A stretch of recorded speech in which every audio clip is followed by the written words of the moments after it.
दोस्तों आज हम एक्सप्लेन करने वाले हैं हालिमाई मूवी कांतारा चैप्टर 1 को, जिसने कमाई के सारे रिकॉर्ड्स तोड़ दिए हैं और इस लेवल की मूवी बॉलीवुड शायद ही कभी बना पाएगा। इसलिए आप वीडियो को भी लाइक कर दीजिए। हम चलिए कहानी शुरू करते हैं। तो मूवी की शुरुआत में हम देखते हैं कि शिवा का बेटा उसी पवित्र जगह पर खड़ा है जहाँ से उसके पापा गायब हुए थे। यहाँ गाँव वाले उसे घेर लेते हैं, जिस पर शिवा का बेटा पूछता है कि मेरे पापा यहाँ से कैसे गायब हो गए। इस पर गांव वाले कहते हैं कि ये बहुत ही पुरानी कहानी है और वो अपने पुरखों की कहानी सुनाने लगते हैं। यहाँ से सीन पास्ट में जाता है 300 ईस्वी में, जहाँ कादम वंश का राज था। यहाँ के घने जंगल में शिवा के पुरखे रहते हैं, जिसे कंतारा कहते हैं। ये जंगल कोई साधारण जगह नहीं, बल्कि यहाँ देवताओं का वास है। इसलिए आज तक कोई भी बाहरी लोग इस जगह में एंट्री नहीं कर पाए, क्योंकि देवता कभी किसी को अंदर घुसने ही नहीं देते। फिर एक दिन एक लड़की बेदी को एक खास पत्थर मिलता है जो बाकी पत्थरों से काफी अलग था।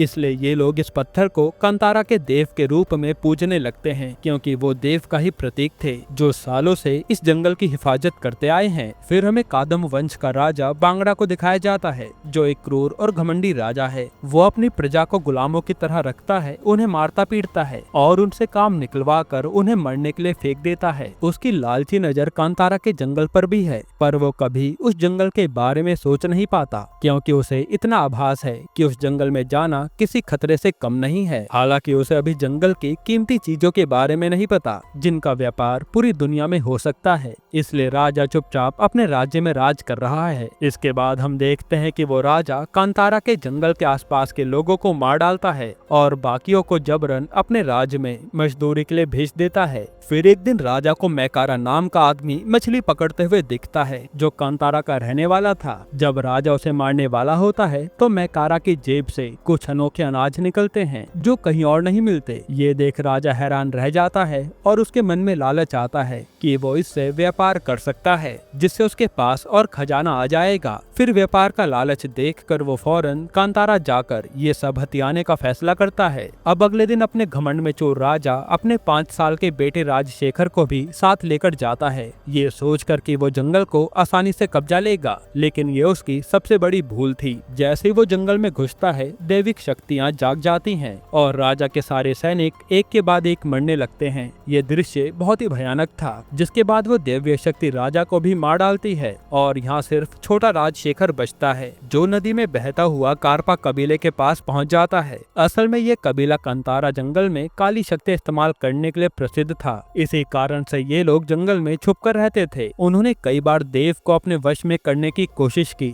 लेकिन हर बार नाकाम रहे। यहाँ वो राजशेखर को बचा लेते हैं और उसे सही सलामत बांगड़ा राज में वापस भेज देते हैं। राजशेखर भी कारपा कबीले का एहसानमंद हो गया था। खैर, बड़ा होने के बाद राजशेखर अपने पिता की गद्दी संभालता है और उसके मन में देवता का खौफ बैठ गया था। इसलिए उसने फिर कभी कांतारा जंगल में जाने का नहीं सोचा। अब कुछ साल बाद उसके 2 बच्चे होते हैं, एक बेटा और एक बेटी, जिसका नाम वो कुलशेखर और कनकवती रखता है। कुलशेखर तो नॉर्मल था, लेकिन कनकवती बीमारी से ही ग्रसित पैदा हुई थी, जिसके हाथ पैर ठीक से नहीं चल रहे थे। ये देखकर राजशेखर को बहुत दुख हुआ। उसे समझ नहीं आया कि वो क्या करे। ऐसे में राजशेखर कारपा कबीले की मदद लेता है, जो अपनी काली विद्या से कनकवती को पूरी तरह से ठीक कर देते हैं। इससे राजशेखर बहुत खुश होता है। इधर कांतारा में कुछ लोग चुपके से एक लावारिस बच्चे को कुएं में छोड़ जाते हैं और उसके पास एक शेर घूम रहा था। तब यहाँ के लोगों को वो बच्चा दिखता है, जिसे एक लेडी अपने बेटे के रूप में अपना लेती है और वो उसका नाम बैर में रखती है। फिर साल बीतते हैं और राजशेखर अपने बेटे कुलशेखर को बांगड़ा राज का राजा बना देता है। लेकिन कुलशेखर अपने बाप जैसा नहीं था। वो तो अपने दादा पर गया था, जो नशेड़ी दोस्तों के साथ रहने वाला क्रूर राजा था। राजशेखर अपने बचपन में अपने पिता को कांतारा में मरते हुए देख चुका था, इसलिए वो जंगल से बहुत डरता था। उसने कुलशेखर को भी साफ साफ कहा था कि उसे राजा बनने के बाद जो करना है वो करे, पर वो कभी कांतारा के जंगल में ना जाए, क्योंकि वहाँ देवता का वास है, जो किसी भी सेना को पल में खत्म कर सकते हैं। लेकिन कुलशेखर घमंड में चूर अपने पापा की बात पर ध्यान नहीं देता। उसे तो लगता है कि ये देवता की बातें सब झूठी कहानियां हैं। फिर हम देखते हैं कि आज राजा बनने के जश्न में कुलशेखर के दोस्त कहते हैं कि भाई हमने खूब शराब पी ली, अब कुछ शिकार करने को मिल जाए तो मजा आ जाएगा। ये सुनकर कुलशेखर को कांतारा का नाम याद आता है कि चलो अब हम उस जंगल में जाकर शिकार करेंगे। इसलिए ये लोग नशे में धुत उस जंगल में घुस जाते हैं। शुरुआत में तो सब शांत रहता है, लेकिन जैसे ही वो थोड़ी और अंदर जाते हैं दैविक शक्तियाँ जाग उठती हैं और उनके सैनिकों को मारना शुरू कर देती हैं। ये देखकर तो कुलशेखर के दोस्त भाग निकलते हैं और यहाँ हमें पहली बार बैर में दिखाते हैं जो कुलशेखर के सैनिक चिन्मय को पकड़ लेता है। हालांकि यहाँ से कुलशेखर भी भाग निकला था। अब इसके बाद यहाँ का मुखिया अपने कबीले के लोगों से कहता है कि ये राजा फिर से हमारे जंगल में आ गया, इसलिए हमें सीमा पर पहरा देना होगा, वरना ऐसे तो कोई भी कांतारा में घुस आएगा, इससे जंगल को नुकसान हो सकता है। इसलिए ये लोग पहरा देने लगते हैं। वहीं बैर में मुखिया से कहता है कि जब राजा और उसके सैनिक हमारे जंगल में आ सकते हैं तो हमें भी तो जाकर देखना चाहिए ना कि आखिर उनके राज्य में क्या हो रहा है, पर मुखिया मना कर देता है। इसके बाद बैर में अपने दोस्तों से कहता है कि हमें भी जाकर देखना चाहिए कि उस तरफ क्या क्या है और ये चिन्मय हमें वहां जाने के लिए रास्ता दिखाएगा। इस पर उसके दोस्त मान जाते हैं, जिसके बाद चिन्मय की मदद से बैर में और उसके साथी बांगड़ा राज में घुस जाते हैं और इन्होंने सैनिक के ही कपड़े पहने थे जिन्हें इन लोगों ने जंगल में मार डाला था। खैर अब बांगड़ा राज के महल को देखकर बैर में और उसके साथी हैरान हो जाते हैं कि ये लोग कितने ऐशो आराम में रहते हैं। यहीं बैरमे की मुलाकात कनकवती से होती है जो कहीं जा रही थी। तभी अचानक वहां मधुमक्खियों के छत्ते पर कोई चीज जा लगती है जिससे मधुमक्खियां उड़ने लगती हैं। एक मधुमक्खी तो कनकवती को भी काटने वाली थी, लेकिन बैर में आकर कनकवती को बचा लेता है। यहाँ कनकवती को लगता है कि ये उसी का सैनिक है, तो बैर में मजाक में उससे काफी कुछ कहता है, पर कनकवती बुरा नहीं मानती और हम समझ पाते हैं कि बैर में कनकवती को पसंद करने लगा है। फिर बैर में देखता है कि कांतारा का अनाज और सामान यहाँ ऊंचे दामों में बिक रहा है जिसकी उसे खबर तक नहीं थी, और ये वही अनाज था जो राजा के सैनिक जंगल के बाहर से ले जाकर बेच देते थे। तब बैरमे के साथ ही कांतारा के सामान को अपने पास रखने लगते हैं कि ये हमारे एरिया का सामान है, पर लोग इन्हें चोर समझ लेते हैं और उन्हें सैनिक पकड़ने आते हैं। तब यहाँ बैरमे और उसके साथ ही सैनिकों से जमकर युद्ध करते हैं, लेकिन फिर उन्हें पकड़ ही लिया जाता है। राजा के सैनिकों को भी पता चलता है कि ये लोग तो उनके सैनिक नहीं बल्कि भेष बदल कर आए हैं, इसलिए इन लोगों को काल कोठरी में डाल दिया जाता है। फिर कुलशेखर उन्हें बुरी तरह पिटवाता है, लेकिन बैरमे और उसके साथियों को जरा भी फर्क नहीं पड़ता। और जब बैरमे गर्व से कहता है कि वो कांतारा से है, ये सुनते राजशेखर के होश उड़ जाते हैं। वो बीच में आकर उन्हें रुकवाता है और कांतारा के डर की वजह से वो उन्हें मारने से मना कर देता है कि अब इन्हें कोई हाथ नहीं लगाएगा। हालांकि कुलशेखर तो अभी भी गुस्से में था। फिर राजशेखर आदेश देता है कि उन्हें कुछ दिनों तक जेल में रखकर अरबियों को 100 सिक्कों में बेच दिया जाए। इसके बाद हम जेल के रक्षक के बेटे पिप्पे को देखते हैं, जिसे जब पता चलता है कि कुछ लोगों ने राज्य में तबाही मचाई है तो वो उन्हें सजा देने के लिए जेल में जाता है। लेकिन जैसे उसे पता चलता है कि ये लोग तो कांतारा से हैं, वो डरकर भागने लगता है और ये सीन सच में काफी फनी था। यहाँ बैरमे को जेल में एक आदमी भी मिलता है जो किसी भी चीज को बना सकता है, जैसे तोप गोले कुछ भी, और उसका नाम था संकप्पा। इसलिए बैरमे कहता है कि तुम हमारे साथ ही रहना। इसके बाद जब पिप्पे गांजा पी रहा होता है तो बैरमे उसे अपने जंगल की नशीली पत्तियां देता है कि इसे पियोगे तो दुनिया भूल जाओगे। ये पीते ही पिप्पे और उसके साथी तो झूमने लगते हैं और कहते हैं कि इसका व्यापार तो यहाँ पर काफी अच्छा चलेगा। ये सब सुनकर बैरमे को भी आइडिया आता है और वो अपने साथियों से कहता है कि हम भी तो जंगल से अपना अनाज लाकर यहाँ बेच सकते हैं, जिसके बदले हम भी ऐशो आराम से रहेंगे, इससे हमें कभी दौलत की कमी नहीं होगी। इसके बाद बैरमे पिप्पे की मदद से वापस अपने जंगल में आ जाता है और अपने लोगों को बताता है कि कांतारा का अनाज बांगड़ा में बेचा जा रहा है, लेकिन अगर हम वहाँ व्यापार करते हैं तो हमें खूब पैसा मिलेगा। इस पर सब लोग मान जाते हैं और बैरमे संकप्पा को जो अपने साथ लाया था उसकी मदद से खेती के यंत्र बनवाता है, जिसके जरिए वो खेती करना शुरू कर देते हैं। इसके कुछ दिनों बाद ये लोग चिन्मय की मदद से अपना अनाज बांगड़ा के बंदरगाह पर बेचना शुरू करते हैं, और जब पहली बार उन्हें अपने अनाज की कीमत पता चलती है तो वो हैरान रह जाते हैं कि इस चीज की इतनी ज्यादा कीमत है। फिर ऐसे कुछ समय बीतता है जहाँ बैरमे काफी तेजी से पूरे बंदरगाह पर कंट्रोल बना रहा था।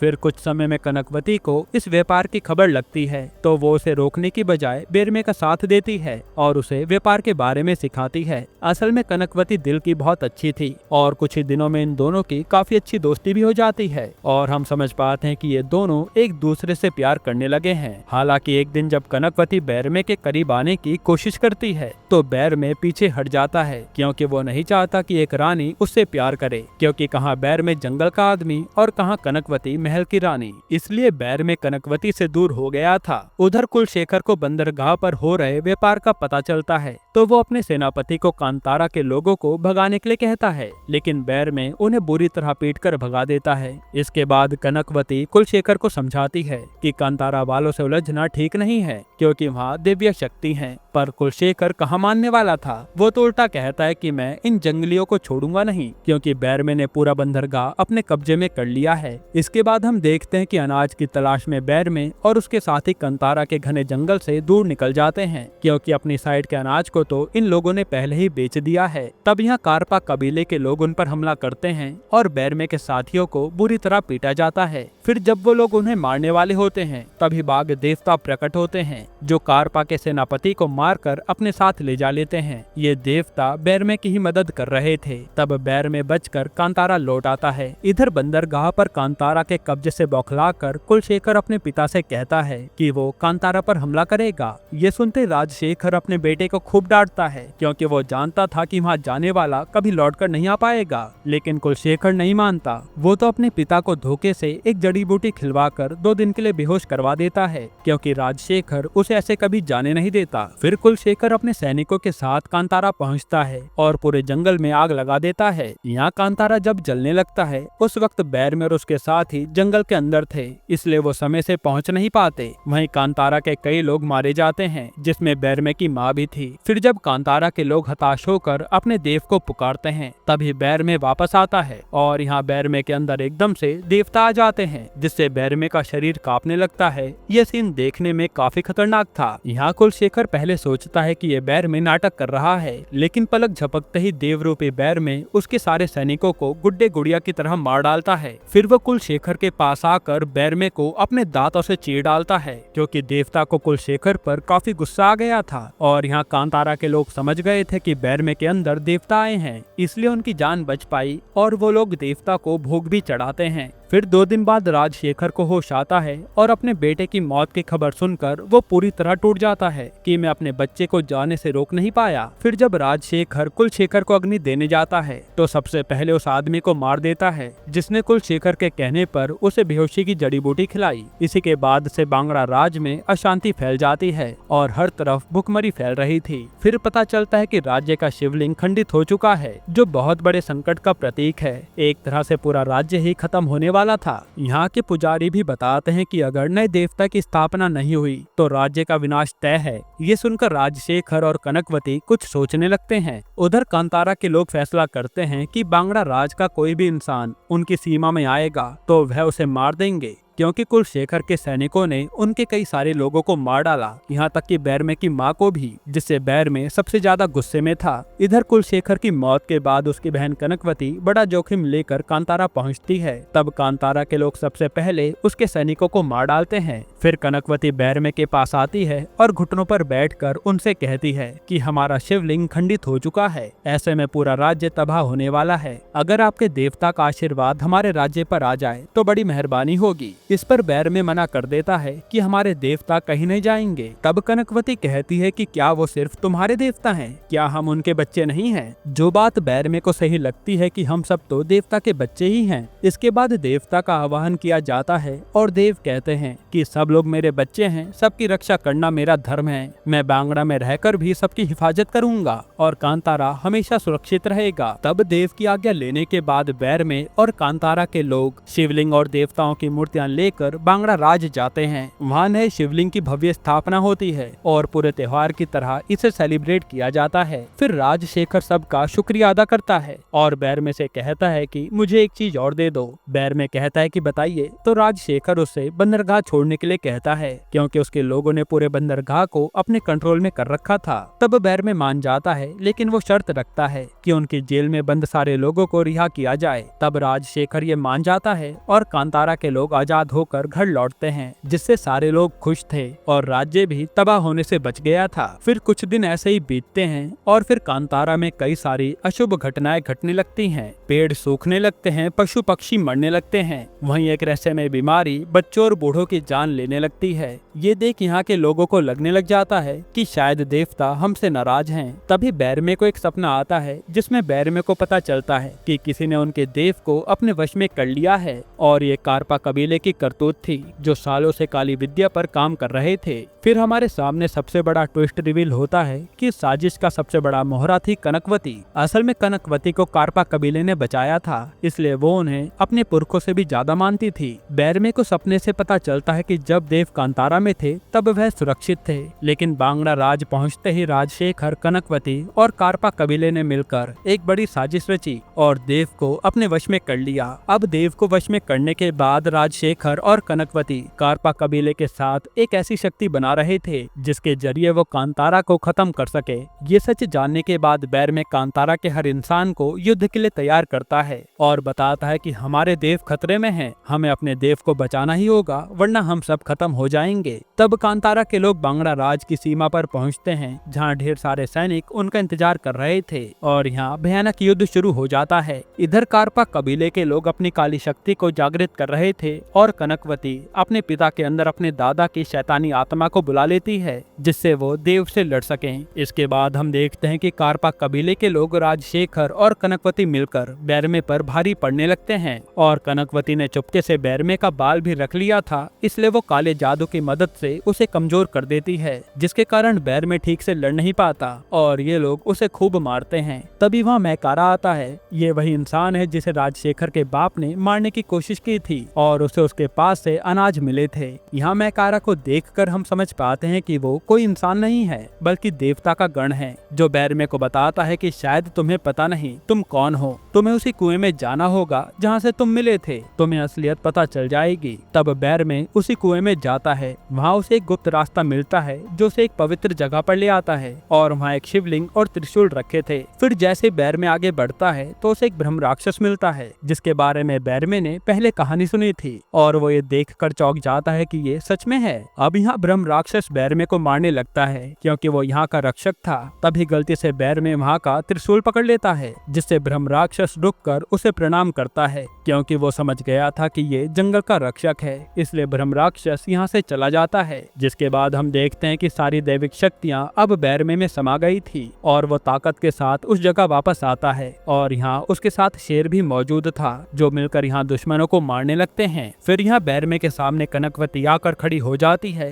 कि दम है तो मुझे मार कर दिखा। देव कहते हैं कि हम स्त्री पर हाथ नहीं उठाते, पर कनकवती नहीं मानती, इसलिए देव चिल्लाते हैं कि अब तेरा सामना मेरी बहन चामुंडी करेगी। ये कहते ही अगले ही पल चामुंडी देवी की शक्ति बैरमे में समा जाती है और बैरमे बिल्कुल ही बदल जाता है। तब देवी एक ही पल में कनकवती को उठाकर पटक देती हैं, जिससे उसकी मौत हो जाती है। फिर देव राजशेखर को मार डालते हैं और कारपा कबीले को भी खत्म कर देते हैं। जिसके बाद दोनों देवों की पूजा अर्चना होती है और चामुंडी देवी एक कुएं में जाकर गायब हो जाती है, ठीक वैसे ही जैसे पहले शिवा और अब बैरमे गायब हुआ है। यहीं से ये कांतारा की परंपरा और गहरी हो चुकी थी, जहाँ देव की शक्ति हमेशा बनी रहेगी और कांतारा पर कभी कोई आंच नहीं आएगी। फिर सीन प्रेजेंट में आता है और शिवा का बेटा पूछता है कि यहाँ तो पहले कुआं होता था ना, जहाँ से मेरे पिता गायब हुए थे, तो वो कुआं कहाँ गया? इस पर गांव के लोग कहते हैं कि वो एक अलग कथा है। तभी अनाउंस होता है कांतारा चैप्टर 2। यहीं पर यह मूवी खत्म होती है। दोस्तों, आपको ये मूवी कैसी लगी हमें कमेंट में बताना और इसके अलावा आप कौन सी मूवी का एक्सप्लेनेशन चाहते हैं वो भी कमेंट करना। बाकी अगर आपको हाल ही में ये कमाल की मूवी देखनी है तो आप ये वीडियो देख लीजिए।